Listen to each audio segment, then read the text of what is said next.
Hello everybody. Today we're going to talk about simplifying radicals and simplifying square roots in particular. So when we're doing this, the first thing we need to identify is what is a square root, okay?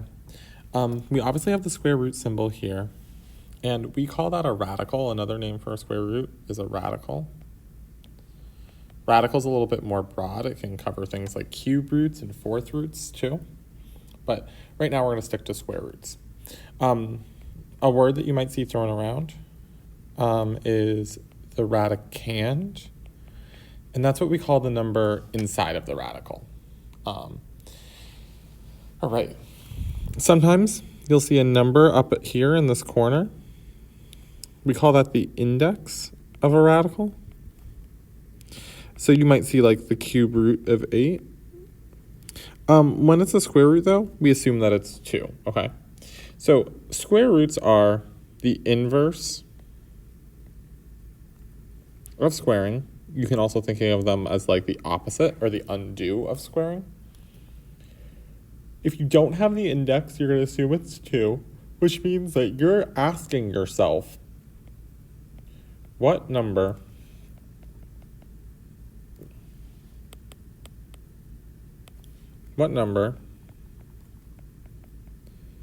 times itself 2 times, because that's the index, is the radicand.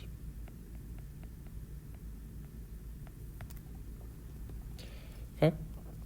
One point that I just want to kind of point out, though, is that these two guys, if you have the square root of x and x squared, they undo each other, right?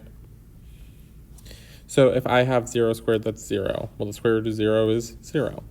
1 squared is 1. The square root of 1 is 1.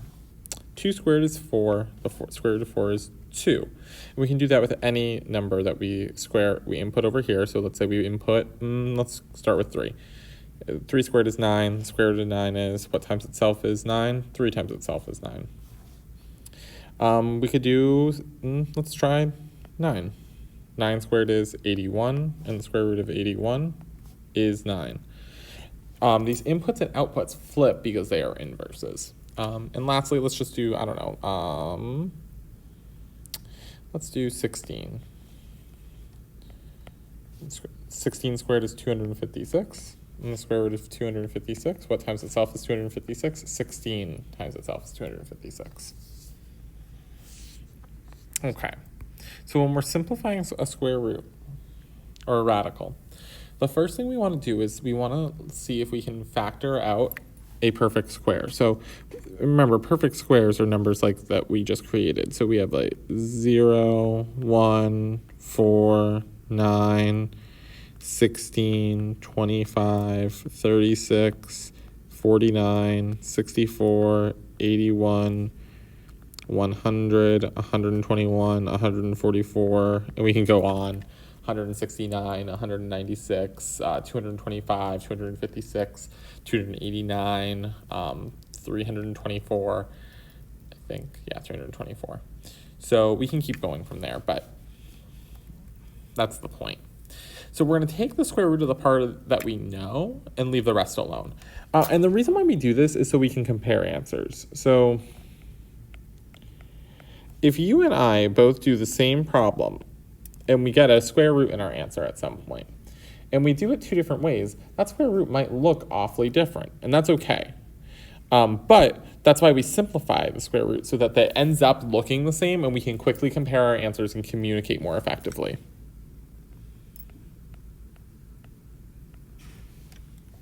Okay, so if I'm simplifying the square root of 20, I can break this up into the square root of 4 and the square root of 5, because the square root of 20 is the square root of 4 times the square root of 5, because 20 is 4 times 5. We know the square root of 4 is 2, so this is 2 square roots of 5. Let's try that again with the square root of 48. Now, a lot of you would tell me that this is 4 and 12. And say the square root of 4 is 2, and then that it's 2 root 12. But you're not done.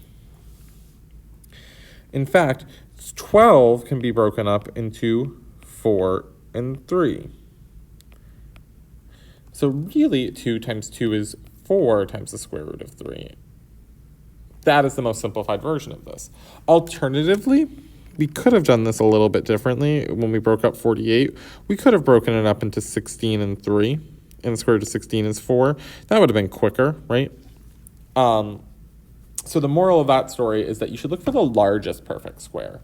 It's okay if you don't immediately see the largest perfect square, but as long as you keep simplifying from there, but it's quicker to look for the largest perfect square first.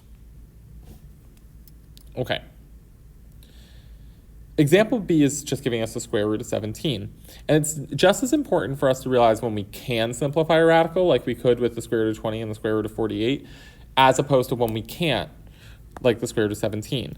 There are no perfect squares that divide into 17 other than 1. So that doesn't work for us. 4 doesn't go in, 9 doesn't go in, 16 doesn't go in, 25 is too big. So none of my perfect squares go in, so it's as simplified as it gets. We need to be able to look at these radicals and decide if they're already simplified or not, right? All right, example C, the square root of 200x squared. So I kind of set these problems up like this. I think of them as two separate problems, the square root of 200 and the square root of x squared. Square root of 200, well, 200 is 102, so the square root of 100 is 10, and the square root of 2 is not simplifiable. So it's just going to be 10 root 2. And the square root of x squared, well, that'll be x, right? Because remember, they undo each other, square root and squared. So that just gives me x. My stuff on the outside, the 10 and the x, come together. And the leftover stuff, the square root of 2, also stays together. So I have 10x root 2.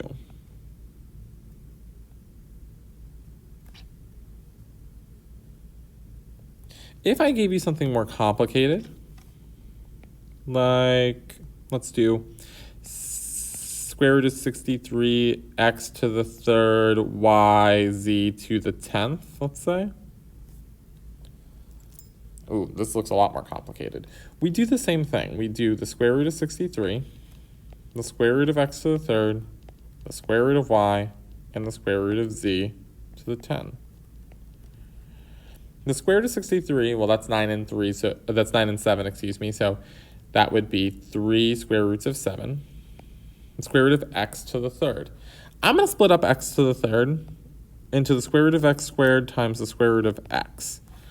I know the square root of x squared is x, and I can't do anything with just another x, so the x is the leftover x is going to stay inside. The square root of y, well, there's nothing I can do with that, so just the square root of y. And the square root of z to the 10, well, let's think about it. If I could split 10 up into 5 groups of 2, so I'd have 5 z's together then when I take all those square roots. Therefore, this works out to be 3xz to the 5th times the square root of 7xy. All